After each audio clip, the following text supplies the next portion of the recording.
Bueno, entonces vamos a dar comienzo a la clase de lupus eritematoso sistémico. La imagen que estamos viendo es de una paciente con lupus, con una manifestación cutánea típica, que es la que conocemos como el eritema en alas de mariposa, donde afecta a la parte central, a la pirámide nasal, y se extiende a ambas mejillas a manera de las alas extendidas de una mariposa. Es una de las manifestaciones cutáneas típicas de esta enfermedad. El lupus vamos a definirla como una enfermedad crónica, multisistémica y de característica inflamatoria. Es multisistémica. Va a comprometer a una gran variedad de órganos y sistemas en el paciente comprometido. Es una enfermedad autoinmune, tomando en cuenta que la etiopatogenia va a estar caracterizada por la producción de anticuerpos de una manera exagerada, de una manera abundante, y que esta producción de anticuerpos es la que va a producir el daño en cada uno de los órganos comprometidos. El pronóstico de la enfermedad es muy variable dependiendo del momento en el cual se haga el diagnóstico y de la iniciación de un tratamiento precoz para evitar las complicaciones posteriores. Esta enfermedad típicamente va a comprometer más al sexo femenino. Se habla de una relación de 9 a 1. De cada 10 pacientes, 9 son mujeres, uno solo es varón. Y la edad fértil es el grupo etario de riesgo para la presentación de esta patología. Las mujeres que presentan el lupus están en la edad fértil, desde el inicio de su vida sexual activa hasta la llegada de la menopausia. Presentación de casos de lupus más allá del periodo de la menopausia es extremadamente raro.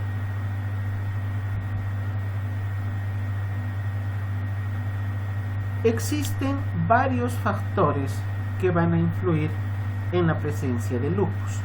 Los principales, los factores genéticos.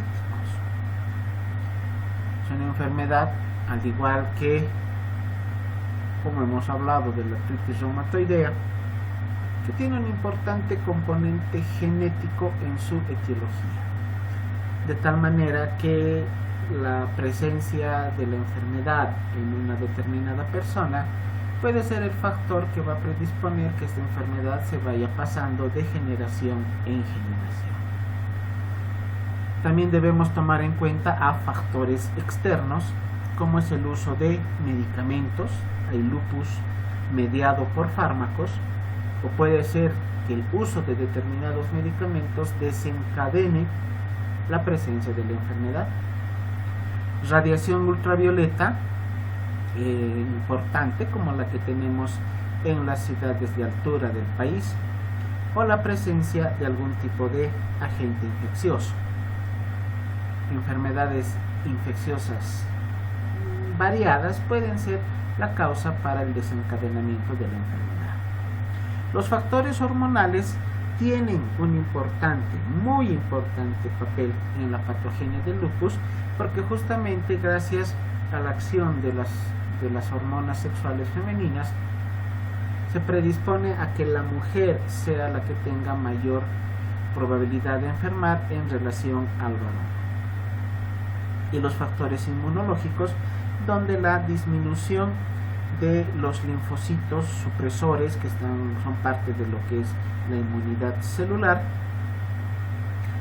es la que va a desencadenar que los linfocitos B sean los que generen una abundante producción de anticuerpos.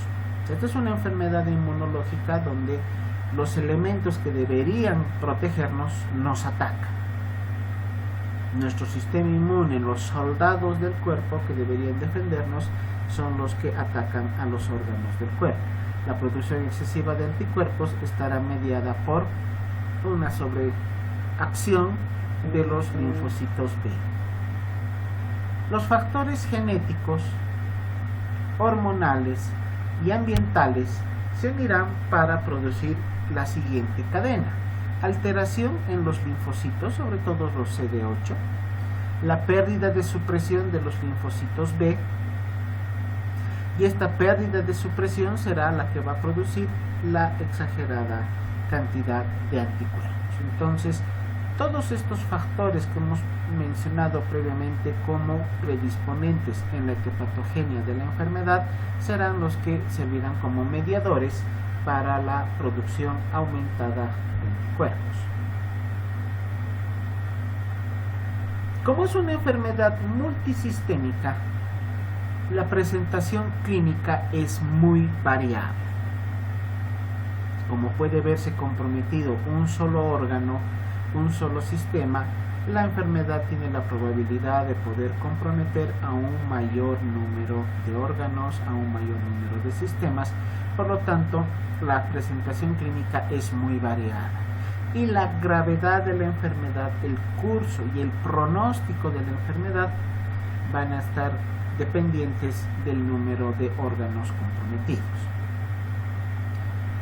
Esta enfermedad tiene una característica que puede presentar periodos de remisión de la enfermedad intercalados con periodos de actividad muy importante. O sea, se manifiestan las presentaciones clínicas durante un lapso de tiempo y luego a continuación puede haber un periodo ausente de síntomas para posteriormente reiniciarse el ciclo con nuevamente sintomatología por una actividad importante de la patología. Como síntomas generales podemos encontrar aumento de la temperatura, que puede cursar desde febrículas hasta alzas térmicas con fiebre muy importantes, y síntomas generales como es el malestar general, la dinamia, la astenia, la anorexia y la pérdida de peso. Síntomas generales, manifestaciones clínicas que denominamos como de un síndrome tóxico infeccioso. Muy común esta presentación de estas manifestaciones generales en una gran variedad de enfermedades. Cualquier órgano del cuerpo puede estar comprometido por el lupus, pero obviamente existe predilección sobre todo por el área cutánea, pulmones y riñones. Hablemos de las manifestaciones más habituales, como son las musculoesqueléticas. Una de las características y tal vez primera sintomatología que puede presentar una paciente son dolores articulares y dolores musculares, muy inespecíficos. Por eso les decía en una clase previa que no todo dolor articular es artritis. Existen otras patologías que pueden ocasionar dolor articular. Una de ellas, el lupus. Estas manifestaciones articulares se presentarán en aproximadamente el 95% de los pacientes. Entonces, cuando en consulta encontremos a una paciente con dolor articular y sea una paciente en edad fértil, no solo pensemos que puede ser artritis reumatoide. No debemos dejar de lado realizar el estudio correspondiente para poder descartar la presencia de lupus. Las articulaciones más comprometidas son las interfalángicas proximales, metacarpofalángicas, carpo y a nivel de las rodillas, lugares donde se presenta también el dolor en la artritis reumatoidea. Es fácil confundirlas, pero obviamente el lupus tendrá, además de las manifestaciones articulares, otro tipo de manifestaciones clínicas. Puede haber una gran debilidad, pacientes se quejan de que pierden fuerza, se sienten muy cansados, tienen dificultad para realizar inclusive sus actividades usuales.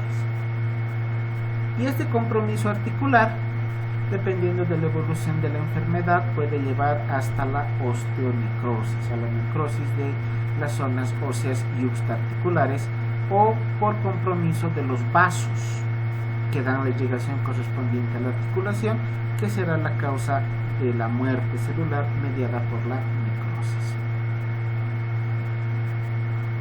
En una patología de lupus, la característica más importante será la artropatía de Jakob. Esta artropatía se caracteriza por la presencia de una desviación cubital con dedos en ráfaga y además la presencia de dedos en cuello de cisne o dedos en letra Z. Desviación cubital con dedos en ráfaga y la presentación de dedos en cuello de cisne. También esta presentación de las alteraciones articulares podemos encontrarla en la artritis reumatoidea. Pero como hemos dicho previamente, las manifestaciones articulares serán una de varias características clínicas que tendrán los pacientes con lupus. Otra de las manifestaciones también bastante usuales, en aproximadamente el 70% de los pacientes, son las manifestaciones hematológicas, donde se presentará una pancitopenia, disminución de los valores normales de los tres principales grupos celulares de la sangre. Vamos a encontrar anemia, leucopenia y trombopenia, trombocitopenia o plaquetopenia.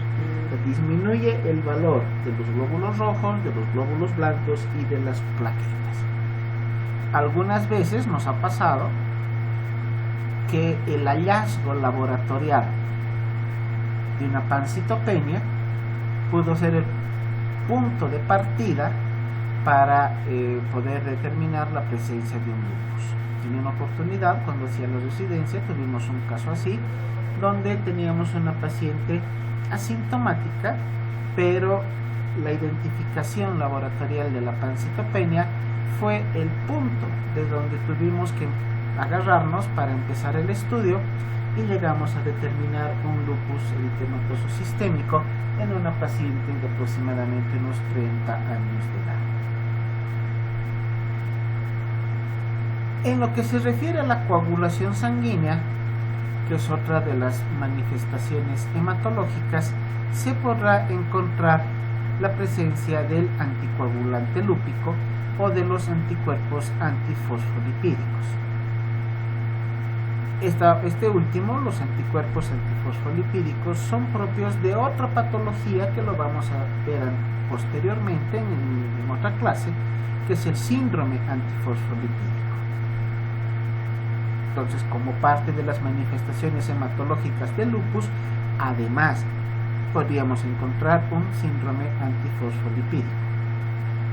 Para adelantarles algo y relacionado con el tema, el síndrome antifosfolipídico se caracteriza también por la presencia de abortos.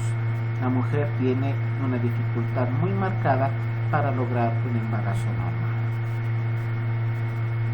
Las manifestaciones cutáneas, otra de las manifestaciones clínicas más usuales en los pacientes con lupus, en aproximadamente el 80% de los pacientes, que no se consideran como parte de los síntomas iniciales. Los síntomas iniciales sobre todo son de tipo articular, pero las manifestaciones de orden dermatológico llegan a presentarse en algún momento en el curso de la enfermedad.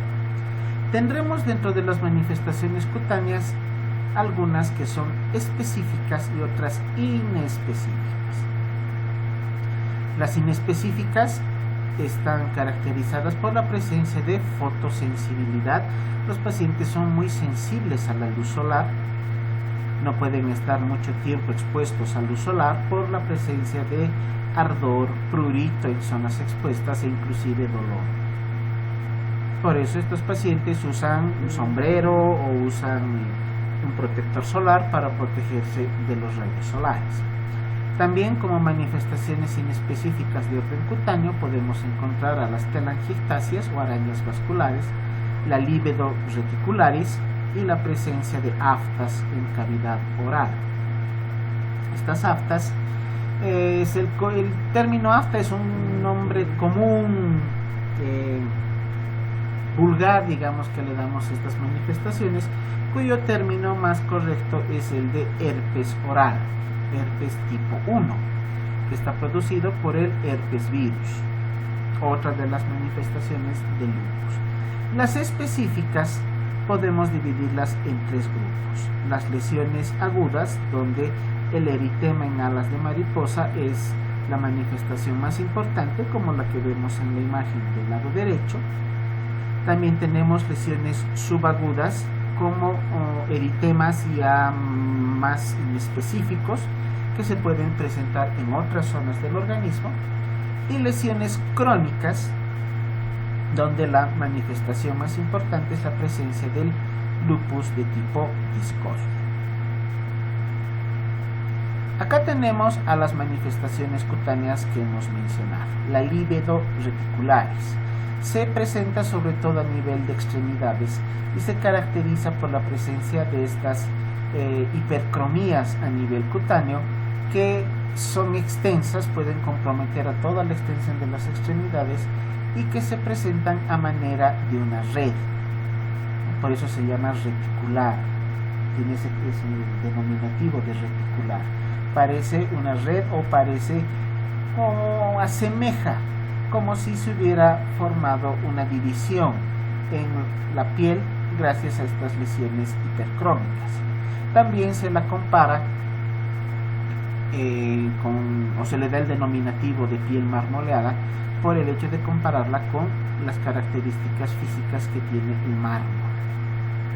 La fotosensibilidad, cuando la zona cutánea expuesta a los rayos solares durante un largo tiempo, puede manifestarse con una serie de lesiones cutáneas, desde quemaduras de primer grado hasta lesiones eritematosas, papulosas, costrosas, como vemos acá, a nivel del pabellón auricular o en la zona malar.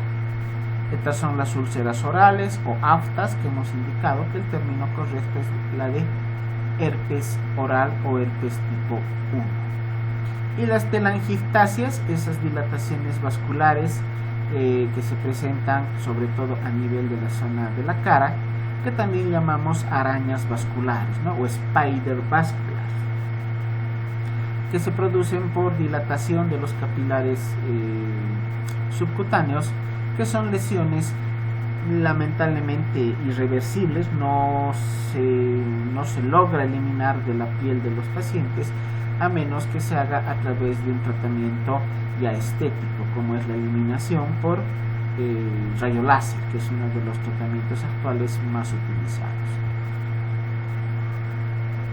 Otras manifestaciones que podemos encontrar en nuestros pacientes con lupus son las lesiones urticariformes, típicas de los pacientes con alergia, ¿no? La manifestación de la alergia es como vemos acá en esta imagen superior izquierda, zonas eritematosas extensas, pero ya con pápulas que llegan a confluir unas con otras, produciendo estas lesiones mucho más grandes, mucho más extensas e inclusive sobrelevantadas. Presencia de alopecia o pérdida del cabello, sobre todo presentándose a nivel de la cabeza, pero que también puede comprometer al vello axilar o al vello pubiano. Presencia de nódulos, como vemos acá, a nivel de las extremidades inferiores, estos nódulos subcutáneos que pueden ser de presentación crónica y que tienen como manifestaciones clínicas la presencia de dolor. Tienen típicamente la tetrada de Celsius con dolor, rubor, calor y tumor, lo cual nos indica el origen inflamatorio y que además pueden sobreinfectarse. Y otra manifestación menos frecuente, la vasculitis, la inflamación de los vasos subcutáneos que puede llegar inclusive a la formación de úlceras vasculares, como las que vemos aquí a nivel de ambos tobillos, que podrán ser la primera manifestación de una úlcera vascular que a la larga podrá convertirse en una trombosis venosa. Entonces acá tenemos un resumen de las lesiones cutáneas en sus tres variedades: aguda con eritema malar, lesiones eritematosas no malares, o sea, en otras zonas del cuerpo, e inclusive la presencia de lesiones ampollosas a manera de vesículas.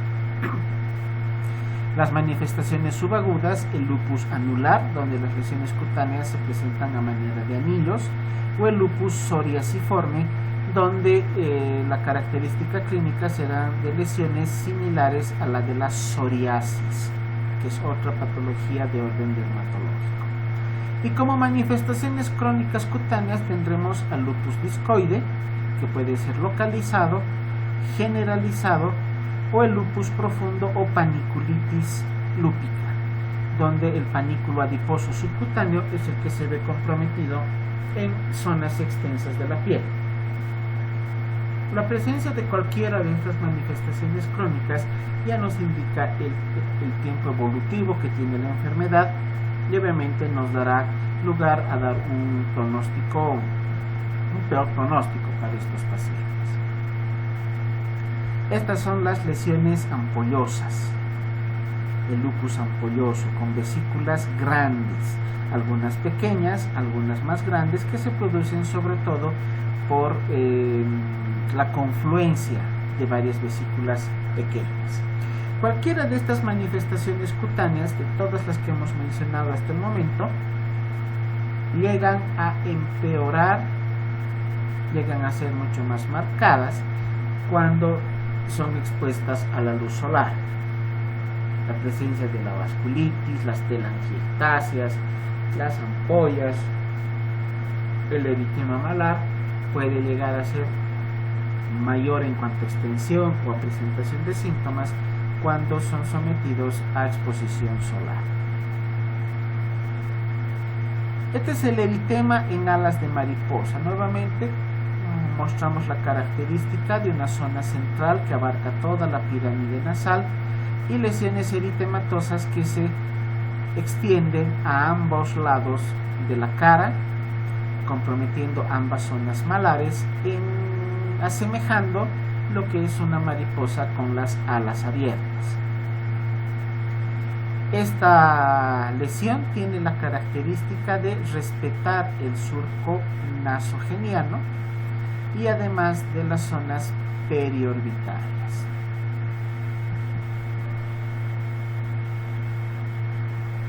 Otra variedad, o sea, otro paciente con lupus eritematoso, pero mucho más marcado, con un eritema importante a nivel de la pirámide nasal, pero sobre todo con eritema muy importante a nivel de ambas zonas malares. Pero como vemos también en la imagen, el compromiso está también dirigido hacia la zona frontal, porque hemos visto que como manifestaciones agudas tenemos el eritema en alas de mariposa y eritema en cualquier otra zona del cuerpo.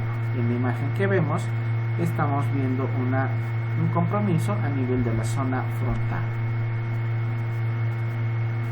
Este es el lupus anular, parte de las lesiones subagudas cutáneas del lupus, que se caracteriza por las lesiones eritematosas que pueden ser confluyentes, pero a manera de anillos. Fíjense, son como aritos que se presentan, ¿no? Con una zona perilesional, la zona que delimita a la lesión bastante marcada, y con zonas centrales donde puede haber la presencia de piel sana. Estas lesiones, al igual que las otras que hemos visto, también pueden llegar a confluir unas con otras, produciendo lesiones mucho más extensas. Esta manifestación del lupus anular sobre todo se va a presentar en las zonas expuestas al sol y se acompaña usualmente de manifestaciones articulares, ¿no? De las artralgias en las articulaciones ya mencionadas previamente. Como parte de las manifestaciones crónicas, veamos al lupus discoide, donde vemos estas lesiones muy extensas aquí a nivel de la cara. Vemos en la zona pre, infra y retroauricular, también parte de la zona de la frente, en la parte externa de la cola de la ceja, y otra zona que se la ve en forma parcial a nivel del dorso de la nariz. Son lesiones ya con una alteración cutánea bastante importante, lesiones con pérdida de la piel normal, no solamente es un eritema, sino ya pueden llegar a presentarse inclusive hasta vesículas, lo cual será un factor para que estas lesiones puedan tener una sobreinfección bacteriana.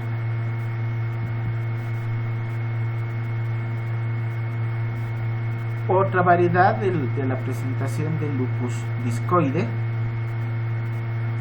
donde vemos estas lesiones circulares, esta sobre todo con un sobrelevantamiento importante, y estas otras más pequeñas, satelitales o periféricas, con extensión más pequeña, con lesiones mucho más o menos visibles en la imagen, pero con un compromiso cutáneo donde puede producirse hasta una hiperkeratosis, un aumento en el grosor de la piel.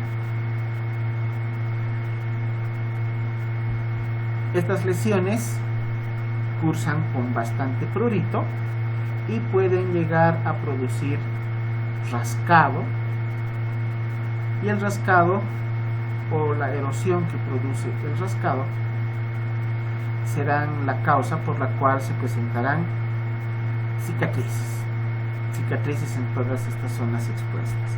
Por eso que las lesiones dérmicas del lupus, cuando llegan a remitir, dejan cicatrices bastante extensas en las zonas que han sido comprometidas. Acá vemos esta manifestación cutánea, pero a nivel de las manos y a nivel de la nariz, a nivel de la pirámide nasal, donde vemos una zona descamativa en la parte inferior, zonas de infiltración a nivel subcutáneo en la parte central, y la característica que delimita a la lesión, un borde eritematoso, donde se diferencia fácilmente la parte enferma de la parte sana de la piel. Cicatrices que dejan las lesiones de lupus discoide luego de la presentación de las lesiones, luego de la remisión de las lesiones, y también secundarias al rascado que se pueda presentar. Y la paniculitis lúpica se produce por la presencia de lesión a nivel del panículo adiposo, con la presencia de nódulos muy dolorosos que puedan producir esta atrofia a nivel cutáneo, también bastante dolorosas, pruriginosas, que pueden ocasionar rascado y sobreinfección bacteriana. También el paciente con lupus puede llegar a presentar manifestaciones neurológicas que pueden estar tanto a nivel del sistema nervioso central como a nivel del sistema nervioso periférico. Estas manifestaciones neurológicas están mediadas por la presencia de anticuerpos antineuronales, anticuerpos antimielina, presencia de vasculitis, que va a ser la causa de la lesión de los tejidos del sistema nervioso, por el depósito de los complejos antígeno-anticuerpo, estos complejos o llamados inmunocomplejos, que son los que producirán la lesión a nivel del sistema nervioso central. De estas manifestaciones neurológicas, las más importantes son las de orden psicológico. Los pacientes pueden presentar casos de psicosis, inclusive hasta alteraciones psiquiátricas como la esquizofrenia. Y como manifestaciones neurológicas puras podemos encontrar casos de convulsiones tónico-clónicas generalizadas similares a las que se presentan en los casos de epilepsia. O pueden haber alteraciones cognitivas con disminución de los estados de alerta, disminución en cuanto a las capacidades de memoria, de aprendizaje de las pacientes, y en muchas circunstancias la única manifestación puede ser la presencia de cefaleas crónicas, cefaleas que han sido ya atendidas, han sido tratadas con analgésicos, usualmente con antimigrañosos, pero a pesar de todos esos tratamientos, las lesiones neurológicas de la cefalea se manifiestan de manera continua. Entonces, en una paciente mujer que tenga cefaleas crónicas, debemos descartar que no estemos ante el cuadro de un lupus. Las alteraciones cardiopulmonares se presentan también en más del 50% de los pacientes, donde la presentación o las alteraciones de tipo pulmonar serán de mayor importancia que las cardiológicas.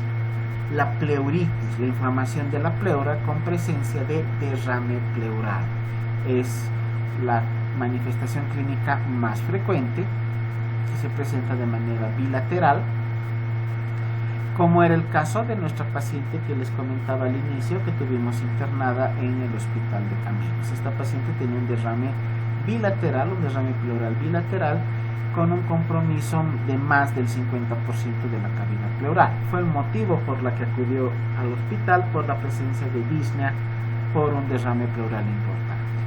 También la enfermedad puede producir neumonitis lúpica, manifestaciones clínicas similares a las de una neumonía, pero que en este caso no será de orden infecciosa, sino mediada por el propio lupus, donde las características clínicas serán la presencia de tos, fiebre, disnea y dolor de tipo pleurítico, cuando además están comprometidas ambas pleuras.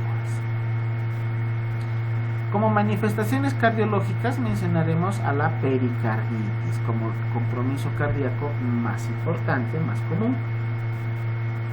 Inflamación del pericardio, que también puede cursar con derrame pericárdico.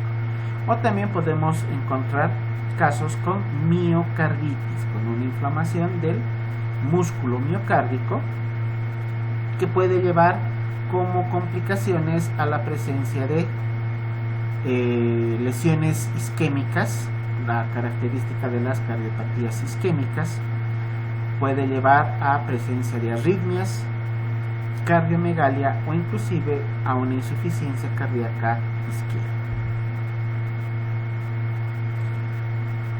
Y de las manifestaciones del lupus, las más severas y las que en última instancia son las que ponen en riesgo la vida de los pacientes son las manifestaciones renales, donde tendremos casos de glomerulonefritis.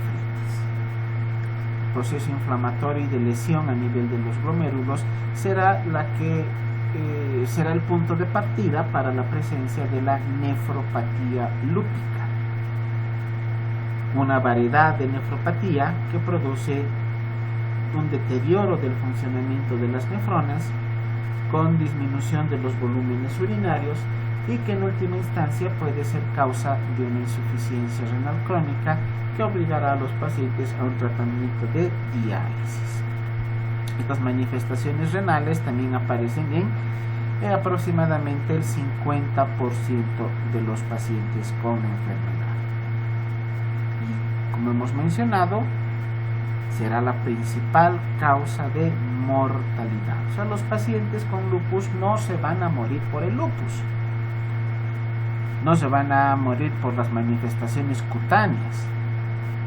La causa principal será las manifestaciones de tipo renal, la alteración del funcionamiento renal, que como todo caso de insuficiencia renal crónica llevará en última instancia al fallecimiento de los pacientes, inclusive a pesar de estar en tratamiento con la diálisis. Cuando ya se presenta la nefropatía lúpica, tenemos estos tipos dependiendo del grado de lesión que se tenga a nivel de los glomérulos.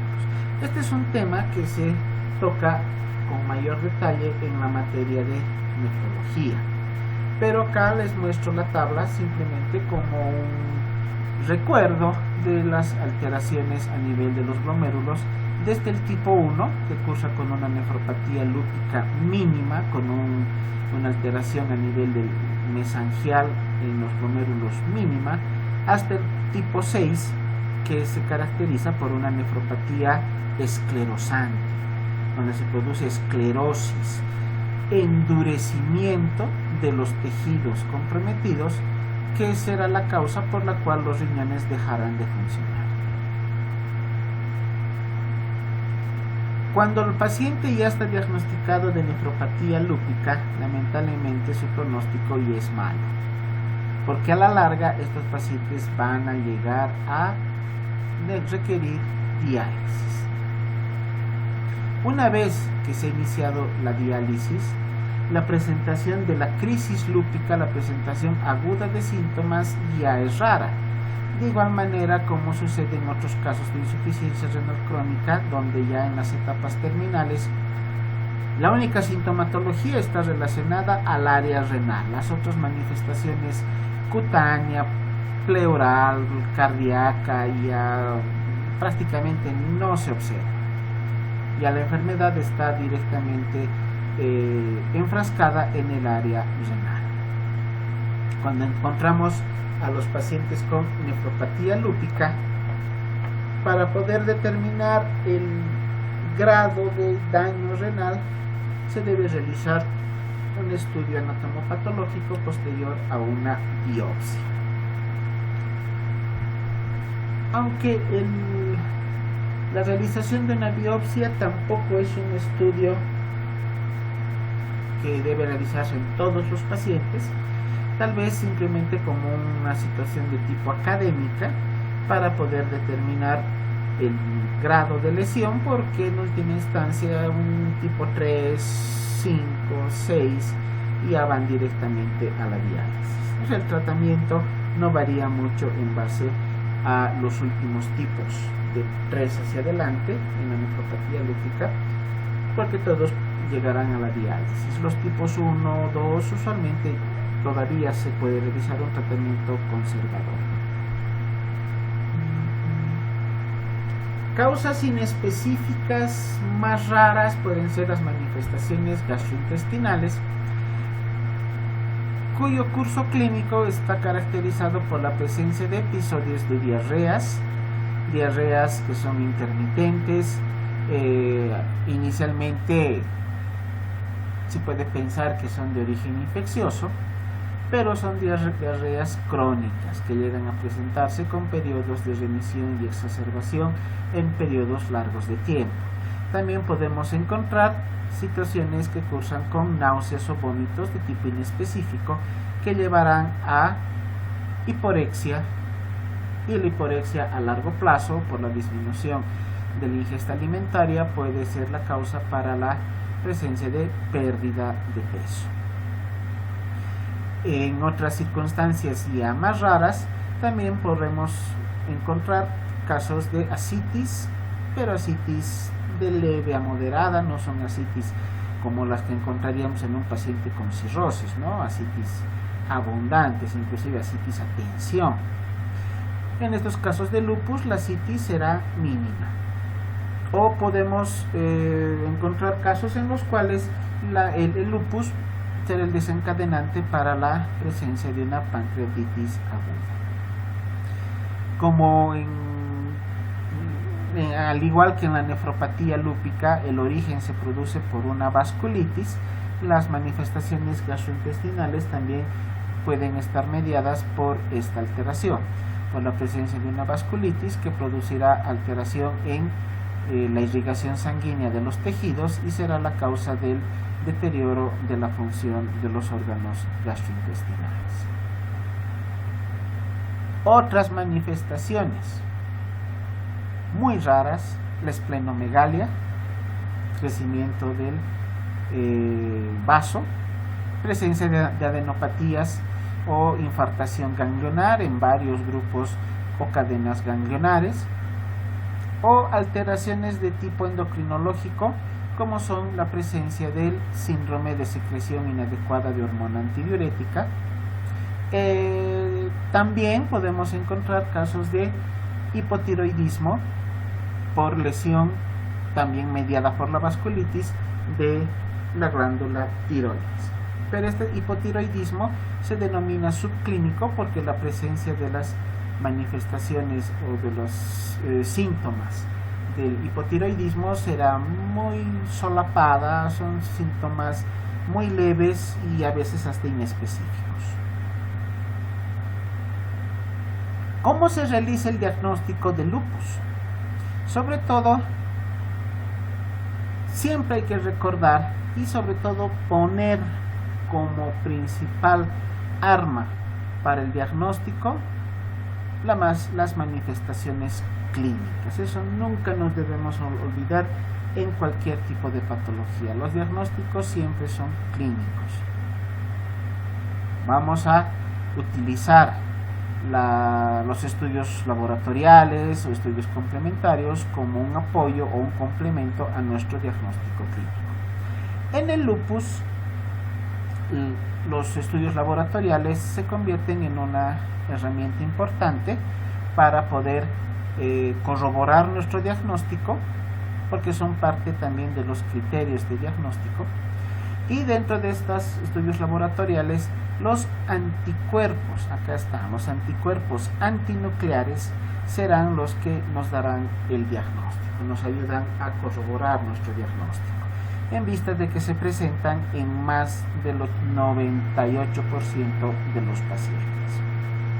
Dentro de este grupo de anticuerpos antinucleares, los anti-SM son los más específicos y los que se presentan en la mayor parte de los pacientes. Otro grupo de anticuerpos serán los anti-ADN, cuya presencia estará relacionada con la posibilidad de que el paciente ya curse con una lesión a nivel renal. Acá tenemos la lista de los principales anticuerpos, los anti-DNA más específicos, anti-RO y anti-LA, que encontrados en mujeres gestantes va a dar el pronóstico en cuanto al riesgo de lupus neonatal. Los anti-SM, poco frecuentes pero más específicos que los anteriores. Los anticuerpos antifosfolipídicos en porcentaje menor, en un 20-30% de los pacientes, será el porcentaje en el cual los podemos encontrar. Y los anticuerpos antinucleares o los famosos ANA, que son los que aparecen en el 99% de los pacientes. Pero estos anticuerpos antinucleares no son específicos de lupus, a pesar de que se presentan en este porcentaje tan alto en todos los casos de lupus. Para poder realizar el diagnóstico de lupus, debemos complicarnos nuevamente porque tenemos criterios, al igual que los criterios de otras patologías que ya hemos mencionado previamente. En el año 1982 se presentaron los primeros criterios para el diagnóstico de lupus, que fueron modificados en el año 2012. Tenemos 17 criterios diagnósticos, de los cuales se debe cumplir con un mínimo de 4, y uno de ellos debe ser por lo menos laboratorial, mínimamente un criterio laboratorial y mínimamente un criterio clínico. Y estos son los últimos criterios que sacó la EULAR en el año 2018. Los criterios necesarios para tomar en cuenta para el diagnóstico de lupus, y aquí tenemos muchas variables. La variable constitucional, donde la presencia de fiebre se considera una de las características tal vez iniciales como manifestación clínica. La presencia de lesiones cutáneas, de las que hemos mencionado, alopecia, úlceras, el lupus subagudo, discoide, la presencia de artritis, tomando en cuenta el número de articulaciones y el tiempo que representa la rigidez articular matutina, manifestaciones neurológicas con delirio, psicosis o convulsiones, la presencia de serositis con el derrame pleural o derrame pericárdico o la presencia de pericarditis, las alteraciones hematológicas con la leucopenia, la trombocitopenia o la anemia, cada una de ellas con un puntaje independiente, manifestaciones renales donde para poder utilizar este criterio debemos tener un apoyo laboratorial donde se deberá evidenciar la presencia de proteinuria mayor a 0.5 gramos en 24 horas, en orina de 24 horas, y donde también tendremos la necesidad de realizar una biopsia renal para poder clasificar a la nefritis lúpica en las clases 2 a 5 o 3 a 6 para darle el puntaje correspondiente.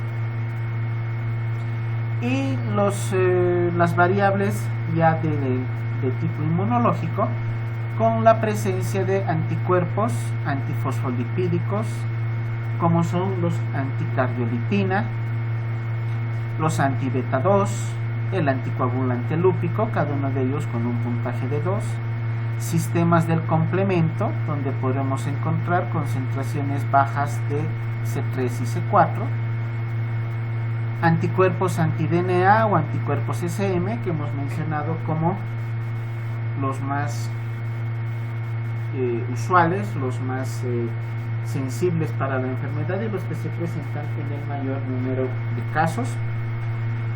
En base a estos criterios EULAR 2018, miren que son relativamente frecuentes, debemos tomar en cuenta que son apenas 3 años que estos criterios están en utilización. Nos indican que para realizar el diagnóstico se debe tener un puntaje igual o mayor a 10.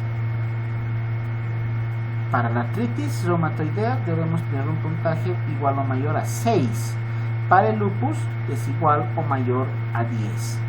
Donde se debe incluir por lo menos un criterio clínico. O sea, no solamente se puede realizar el diagnóstico con datos laboratoriales, por lo menos un criterio clínico. Y de ellos y de los criterios laboratoriales, por lo menos una titulación de anticuerpos antinucleares elevadas.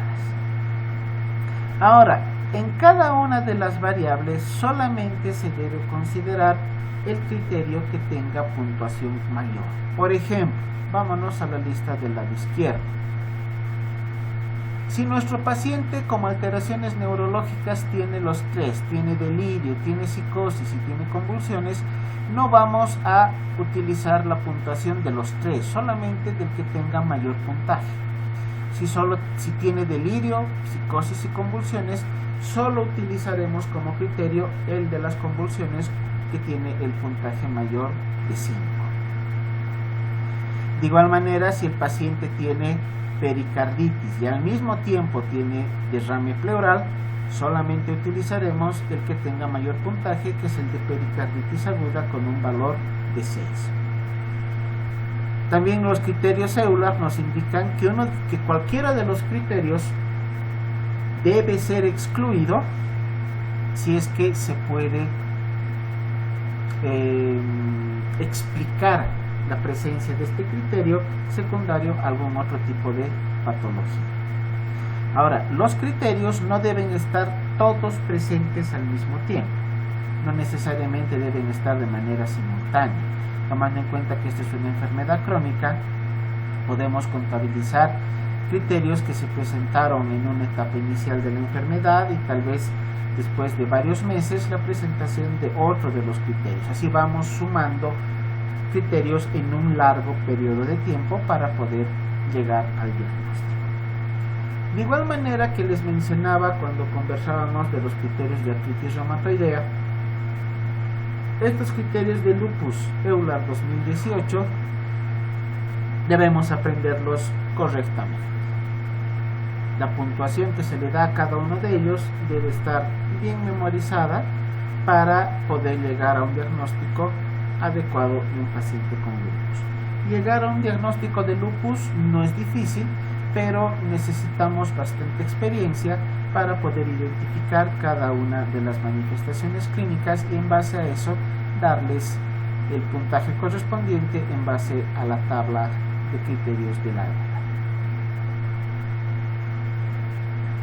Como estudios complementarios ya más generales, debemos realizar la toma de un hemograma.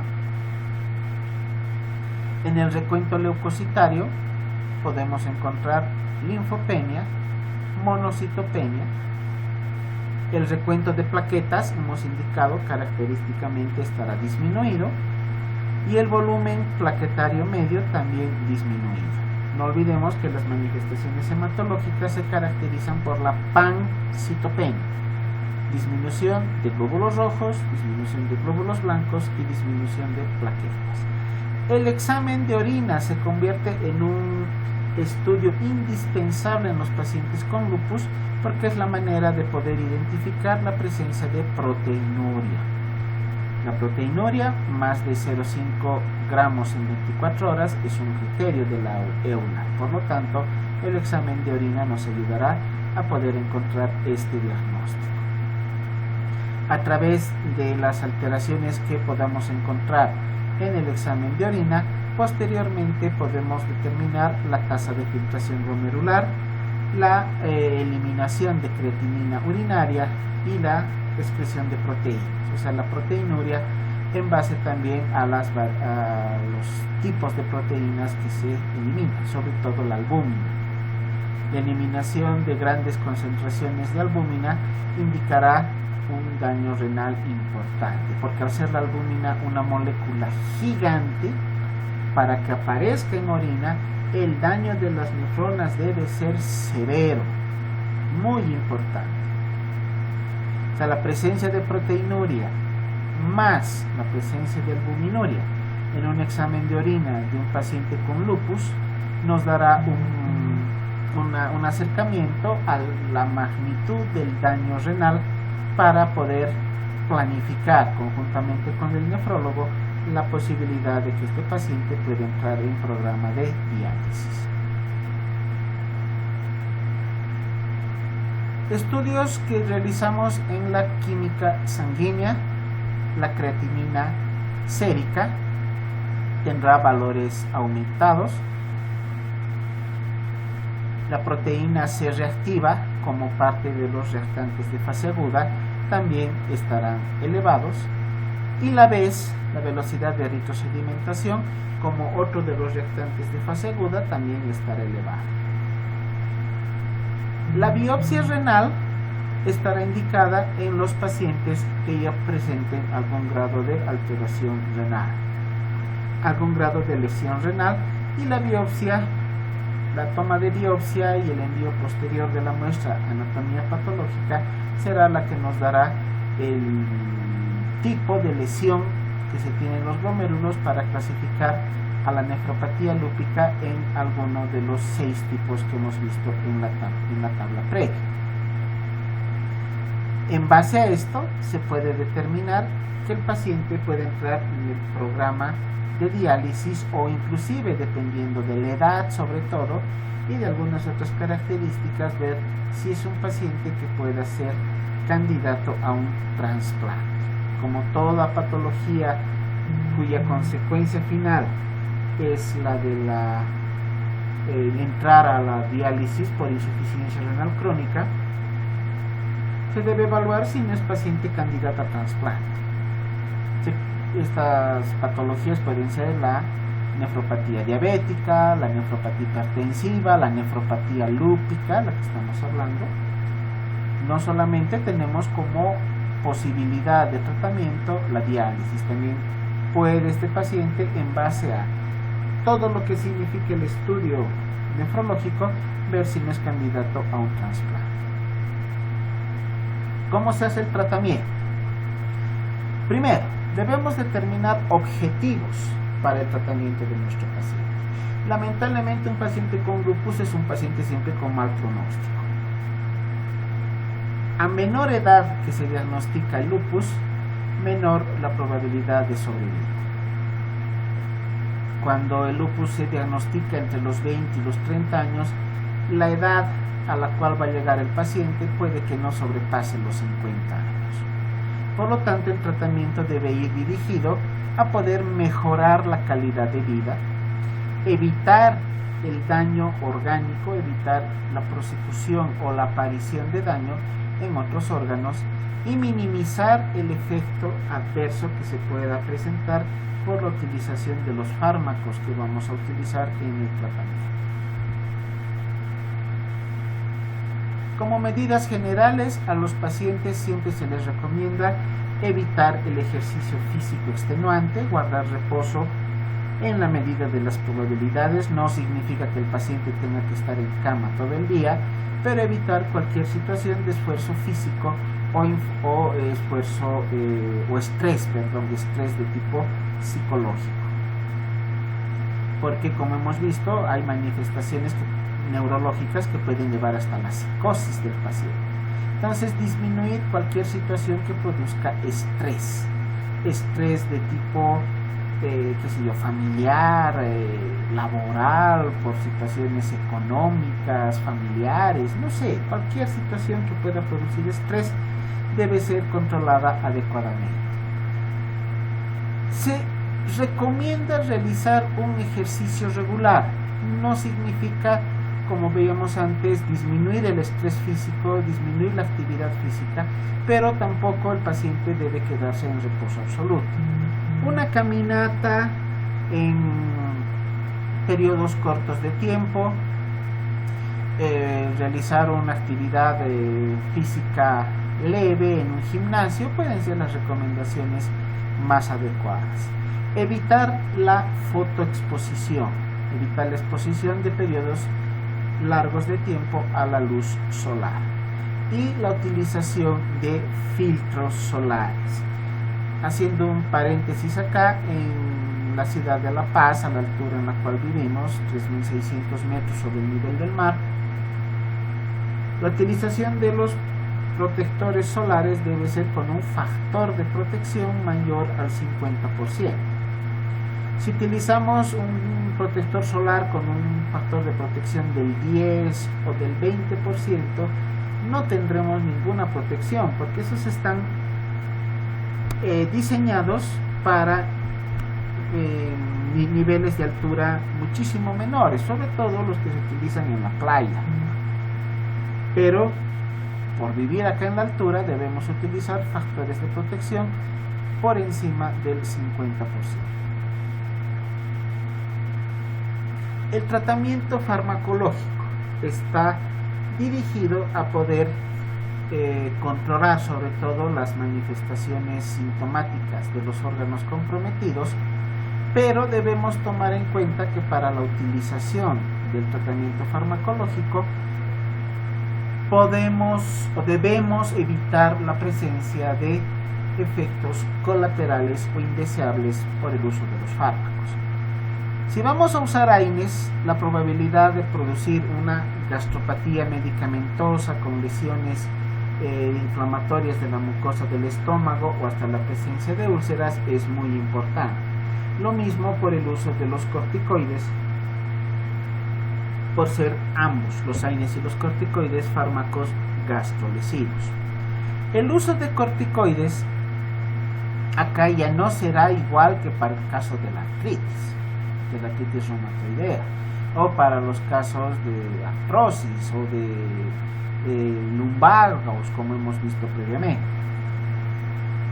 Ahí indicábamos, poniendo como ejemplo la prednisona, que para los casos inflamatorios de artritis, artrosis, lumbalgias, vamos a utilizar la dosis antiinflamatoria de la prednisona, que es entre 5 a 15 miligramos. En cambio, para el lupus No nos sirve de nada utilizar dosis tan bajas. No nos sirve utilizar dosis antiinflamatorias. Debemos usar dosis inmunosupresoras de los corticoides. ¿Cuál es la dosis inmunosupresora? Usualmente pregunta de examen. La dosis antiinflamatoria, la dosis inmunosupresora de los corticoides es de 1 miligramo por kilogramo de peso. Al usar corticoides en dosis tan altas, se puede producir una predisposición mayor a la aparición de cuadros infecciosos. Y estos se suman, o estos pueden empeorar por el uso de los citostáticos, porque ambos, tanto el uso de los citostáticos como de los corticoides a altas dosis, disminuye la efectividad del sistema inmunológico, y esa será la causa por la cual el paciente estará con mayor riesgo de presentar algún cuadro infeccioso. El uso de los citostáticos, por la misma causa, puede convertirse en un factor de riesgo para la presencia de neoplasias. El uso de los corticoides también nos puede producir como manifestación secundaria las ateromatosis, o podemos tener otro tipo de manifestaciones más inespecíficas por el uso de los citostáticos, como la ciclofosfamida, con toxicidad a nivel de las gónadas, y de la cloroquina con lesiones a nivel ocular, situación que se presenta también en los pacientes con artritis reumatoide cuando usamos la cloroquina como parte de nuestro esquema de tratamiento. Y el uso de los corticoides y de la heparina, pero sobre todo de los corticoides, por la acción que presentan en el metabolismo del calcio, los depósitos de calcio, o la movilización importante de depósitos de calcio en los huesos, será un factor que puede llevar a la presencia de osteoporosis. El tratamiento debe ser individualizado para cada paciente, siempre determinar la presencia o la utilización, de la dosis mínima de corticoides, la menor dosis posible, pero también no olvidar que debemos usar inmunosupresores asociados a los corticoides y usar la cloroquina o la hidroxicloroquina. Esos serían los 3 pilares para el tratamiento del lupus: el uso de corticoides, inmunosupresores y la cloroquina. Como parte del tratamiento para el uso de los AINES, podemos usar cualquiera de los AINES. El naproxeno sódico se recomienda como primera elección, pero también podemos usar el ibuprofeno, en algunos casos el ácido acetilsalicílico, para evitar la posibilidad de trombosis, y el paracetamol como un tratamiento más de tipo sintomático ante la presencia de cuadros de fiebre. Debemos tratar de usar la menor dosis posible, pero que sea eficaz para el tratamiento. Y como en todo paciente que usa AINES, siempre se debe evaluar el posible riesgo de nefrotoxicidad. Los AINES son nefrotóxicos, y si un paciente con lupus ya cursa con nefropatía lúpica, se debe pensar 2 veces el hecho de utilizar AINES, porque podemos empeorar la magnitud del daño renal producida por los AINES. Los antimaláricos hemos indicado como otro de los pilares para el tratamiento del lupus. La cloroquina, que es el fármaco que contamos en el mercado farmacológico local, que se usa en la dosis de 250 miligramos por día, o la hidroxicloroquina, que se usa en dosis de 200 a 400 miligramos por día. Siempre que usemos estos fármacos antimaláricos, debemos evaluar rutinariamente la agudeza visual. Un paciente que usa cloroquina, que usa hidroxicloroquina, y que en algún momento nos diga que está con alguna alteración de su agudeza visual, es la indicación para el retiro inmediato, la suspensión inmediata de estos antimaláricos. Siempre que tengamos a un paciente con uso de antimaláricos, ya para seguimiento en consulta externa, una de nuestras primeras preguntas debe estar dirigida a preguntarle al paciente si mira bien, si no tiene dificultad para la visión, si no ve doble, si ve bien de cerca, si ve bien de lejos, para poder tener algún dato referido a posible lesión retiniana y, llegado el caso, poder referir directamente al oftalmólogo. En los corticoides podemos usar la dexametasona, la hidrocortisona como fármacos vía parenteral, la metilprednisolona, que es el corticoide más fuerte, llamémosle así, más fuerte, el que tiene una acción antiinflamatoria muchísimo más efectiva, no se utiliza de manera rutinaria, no se utiliza como un tratamiento de mantenimiento, sino en situaciones específicas, como es el caso de la nefropatía lúpica, donde al paciente se le colocan dosis cortas, en periodos cortos de tiempo, en lo que se llaman los pulsos de metilprednisolona. Así se denomina en el ámbito médico, pulsos de metilprednisolona, donde se le dan dosis de este fármaco durante un lapso de unos 5 o 7 días, y posteriormente se suspende el fármaco hasta otro siguiente ciclo de pulsos, que podrá ser en un lapso de 1 a 2 meses. La dosis para esto es de 250 hasta 1000 miligramos al día, ¿no? Que puede estar el lapso de tiempo entre 5 e inclusive hasta 7 días, dependiendo del tipo y magnitud de lesión nefrológica. Para el uso de la prednisona, recordar que la dosis antiinflamatoria es hasta 15 miligramos. En algunas literaturas, solo en el caso del lupus, recomienda hasta 30 miligramos por día, pero como dosis antiinflamatoria. La dosis inmunosupresora es de 1 miligramo por kilogramo de peso. Paciente estándar de 70 kilos necesita 70 miligramos de prednisona como tratamiento. Eso es una dosis alta. Una dosis alta, son 6-7 veces más de lo que se utilizaría en el caso del uso de la prednisona con dosis antiinflamatoria. Siempre recordar que para el uso de los corticoides, no solo en el lupus, en cualquier otra patología que se use corticoides, se debe tener el control adecuado de la presión arterial, de los electrolitos y de la glicemia, tomando en cuenta que los corticoides son parte de las hormonas contrarreguladoras de la insulina, y el uso prolongado de corticoides a dosis altas, como es lo que vamos a usar en el lupus, puede producir elevaciones importantes de la glicemia. No significa eso que el paciente se vuelva diabético. No se está produciendo ninguna lesión a nivel del páncreas. Solamente se producen elevaciones séricas de la glucosa, inclusive más de 200 miligramos por decilitro, pero sin que el paciente sea diabético. Esta elevación de la glucosa estará mediada por un uso crónico de corticoides.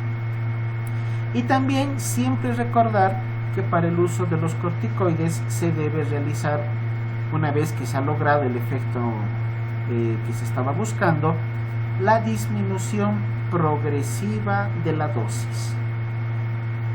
No podemos retirar de golpe el uso del corticoide. Ir disminuyendo por lo menos cada 48 horas la dosis. Si usamos, por ejemplo, la dexametasona, que es lo que más comúnmente se usa, digo, no solo en el lupus, en cualquier otra patología. Les doy un ejemplo. Estamos usando dexametasona a dosis de 8 miligramos cada 8 horas. Eso significa 24 miligramos por día. No podemos retirar súbitamente la dexametasona. Cada 48 horas podemos ir disminuyendo un porcentaje entre el 25 al 30% de la dosis. de tal manera que si usamos dexametasona 8 miligramos cada 8 horas, en 48 horas podemos utilizar 8 miligramos cada 12 horas, en otras 48 horas 8 miligramos por día, estamos bajando progresivamente. La siguiente disminución ya será bajar a 4 miligramos cada 8, cada 12 horas, y al final, después de un lapso aproximadamente de una semana, recién suspender el corticoide. No podemos realizar una supresión brusca por el riesgo de producir una insuficiencia suprarrenal aguda. O sea, al paciente lo podemos sacar de un lupus, pero luego iatrogénicamente poder producir en el paciente una insuficiencia renal, una insuficiencia suprarrenal, que es la característica de la enfermedad de Addison. Como tratamiento con los fármacos inmunosupresores, podemos utilizar al conocido metotrexato, que ya hemos aprendido cómo se lo usa en los casos de artritis reumatoidea, pero tenemos otras opciones, la ciclofosfamida, la satioprima y la ciclosporina como los más usados, los más conocidos. Cuando se utilizan inmunosupresores, sobre todo está indicado en los casos de que no exista una respuesta adecuada al uso de altas dosis de corticoides, y sobre todo cuando se tenga compromiso de uno o más órganos, y que este compromiso empeore al momento de reducir las dosis de los corticoides. El uso de estos fármacos inmunosupresores debe ser adecuadamente evaluado tanto por nefrología como por medicina interna, por el hecho de la posible presentación de una gran variedad de reacciones adversas. Debemos determinar a través de este seguimiento que el paciente no sea susceptible a contraer infecciones por la disminución de la acción del sistema inmunitario, y poder evaluar en algún momento la presencia de posibles neoplasias, porque un paciente que usa inmunosupresores o citostáticos tiene una gran predisposición a producir neoplasias, inclusive de tipo malignas. Cuando usamos los inmunosupresores, podemos usar la ciclofosfamida, que está en sus dosis, tanto vía oral como vía endovenosa, la satioprima, el metotrexato y la ciclosporina, de los más usados, y también está actualmente en boga el uso de las inmunoglobulinas. Cualquiera de los fármacos que usemos debe ser utilizado y debe ser indicado en base a una dosis individualizada para cada paciente. Lo mejor, y para evitar cualquier tipo de efecto colateral indeseable, lo mejor es usar las dosis kilopeso. La ciclofosfamida de 1 a 2 miligramos por kilogramo día, misma dosis para la satioprima de 1 a 2 miligramos por kilogramo día. Del metotrexato ya hemos aprendido que es 7.5 miligramos por semana. En el caso del lupus puede subirse hasta 15 miligramos por semana. La ciclosporina de 5 a 7 miligramos por kilogramo día. Usar estas dosis individualizadas dependiendo del peso del paciente disminuirá el riesgo para la presentación de los efectos colaterales de los citostáticos. Cuando se presentan manifestaciones leves como tratamiento sintomático, podemos usar los AINES para controlar las manifestaciones clínicas, sobre todo de tipo articular, dolores musculares o fiebre. En las manifestaciones ya más graves, ya podemos ahí introducir el uso de los corticoides, que a la vez también puede estar sumado al uso de los inmunosupresores, de acuerdo a lo que hemos visto previamente. Para las manifestaciones cutáneas, podemos usar los corticoides tópicos. corticoides en presentaciones de pomadas que se colocan en las zonas expuestas al sol, donde se presentan los eritemas, el lupus discoide, que nos ayudan a poder disminuir el avance, disminuir la progresión de las lesiones cutáneas. Pero el uso de estos fármacos para el tratamiento de las manifestaciones cutáneas siempre debe ir asociado a la fotoprotección, al uso de protectores solares. Medidas generales como la higiene, que parecen hasta insulsas de poder mencionarlas, deben ser tomadas en cuenta, como es el uso el hábito de la higiene corporal rutinaria, uso de emolientes o fármacos, pomadas hidratantes para que controlen la posible deshidratación de la piel, para evitar la presencia o avance, progresión de las manifestaciones cutáneas. Estamos mencionando a cada rato evitar la exposición excesiva al sol, porque es un punto vital para estos pacientes, y sobre todo el uso de un factor de protección solar mayor a 50. Si le vamos a dar la recomendación a nuestro paciente de que utilice un factor de protección mayor a 50, este protector solar debe ser colocado no simplemente una vez al día y estar en la calle todo el día. La aplicación debe ser renovada las veces que sea necesario. Usualmente estos fármacos de protección solar indican que el tiempo de protección es entre 2 a 3 horas como máximo. Por lo tanto, si el paciente va a estar expuesto a la luz solar por lapsos mayores de tiempo, al cabo de las 2 o 3 horas deberá aplicarse una nueva capa de protector solar. Evitar el uso de ropa que pueda exponer mayores extensiones de piel a la acción de la luz solar.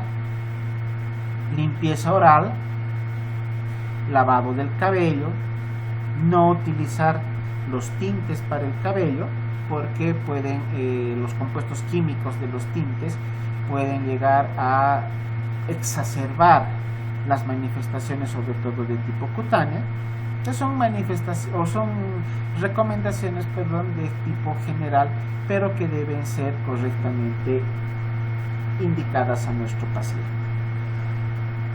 En los casos en los cuales el paciente ya esté con algún grado de nefritis lúpica, referir al nefrólogo.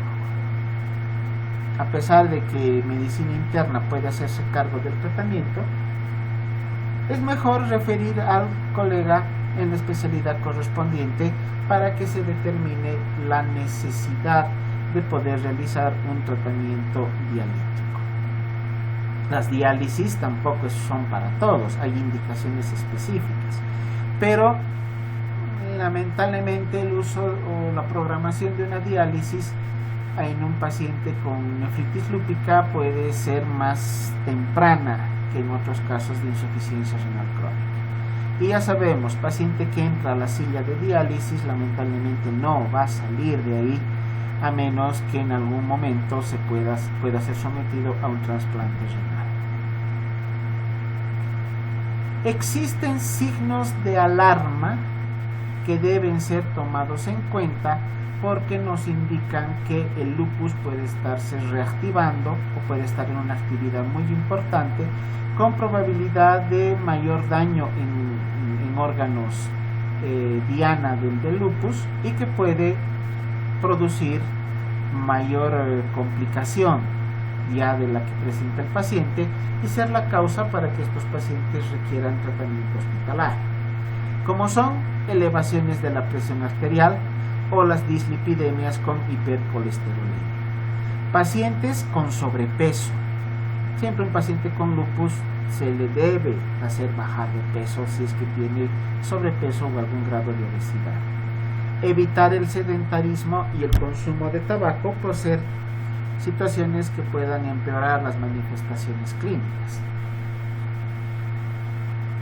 Entonces debemos tomar en cuenta a la hipertensión arterial, edema de pies y manos, edema periorbitario o cambios en la orina. ¿Por qué? Estos últimos tres puntos, sumados al de la hipertensión, pero sobre todo estos últimos tres, ya nos indican que el paciente está con una alteración renal. Porque la presencia de edema indica disminución de la filtración glomerular, disminución de la producción de orina.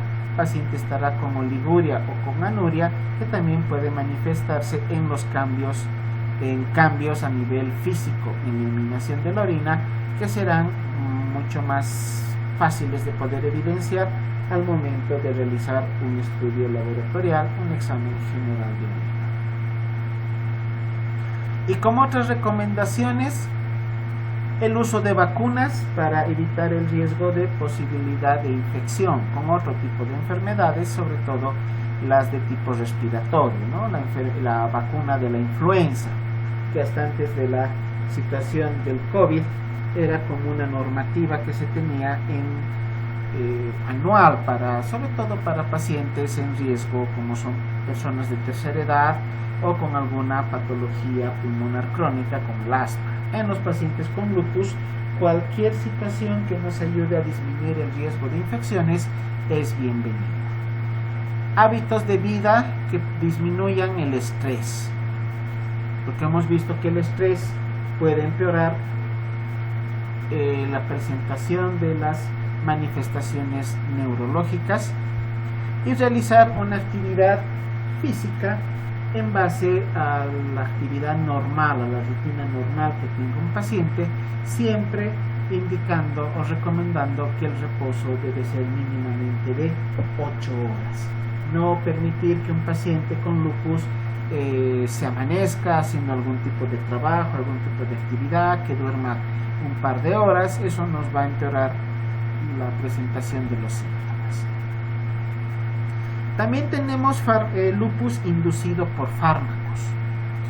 Los que pueden llegar a desencadenar un lupus son el uso de la adralazina y la procainamida. Estos fármacos pueden llegar a pueden ser la causa para que la presentación de los síntomas de lupus se presente entre un par de semanas hasta algunos meses después del inicio del tratamiento, cuyas manifestaciones principales serán de orden articular, cutáneo y a nivel de las serosis. Usualmente el lupus inducido por fármacos no presentará manifestaciones ni renales ni del sistema nervioso central. Y si hacemos algún estudio laboratorial, no lograremos encontrar los anticuerpos anti-DNA ni tampoco los anticuerpos anti-SI. Una situación muy compleja es el lupus y el embarazo. El caso de la paciente que les comentaba al inicio de la clase es justamente, está encasillada en este acápite. Una mujer joven, como nuestra paciente, aproximadamente 25 años, con lupus difícilmente se va a embarazar, porque el lupus predispone a un mayor número de abortos espontáneos, a que los embarazos no lleguen a término, que puedan presentarse embarazos cuya edad gestacional amerite suspender el embarazo, con el nacimiento de niños prematuros, con la probabilidad de muerte del recién nacido a los pocos días por la prematuridad, o inclusive la presencia de óbitos fetales. En el embarazo de una paciente con lupus pueden llegar a presentarse mayor número de complicaciones, sobre todo a nivel pulmonar, a nivel renal, en comparación con una mujer que no está embarazada. Obviamente el lupus, al ser una enfermedad crónica, nunca se va a ir de la paciente toda su vida va a estar con lupus. Pero tampoco podemos negarle el hecho de que sea mamá. No es recomendable, pero no podemos decirle a una mujer: usted no puede ser mamá por el lupus. Hay riesgo de que se embarace, hay riesgo de fallecimiento del feto intrauterino, hay mucho riesgo de abortos, hay riesgo de la presentación de nefropatía lúpica durante el embarazo. O sea, debemos comentarle todos esos riesgos a la paciente, pero nunca negarle el hecho de que puede embarazarse. Pero sí podemos recomendar que de haber el deseo de embarazo, que este sea realizado o que pueda cursar cuando se tenga inactividad de la enfermedad. La enfermedad va a estar presente, pero hemos visto en principio que puede cursar con periodos largos de tiempo de actividad o de inactividad, de remisión de los síntomas. En estas circunstancias debemos recomendar a la paciente que cuando se presente el periodo de remisión de los síntomas pueda aprovechar esa remisión de síntomas para poder embarazarse. Así se disminuye, no se evita, pero se disminuye la posibilidad de abortos o la posibilidad de algunas otras complicaciones. Y también tenemos la variedad de lupus neonatal,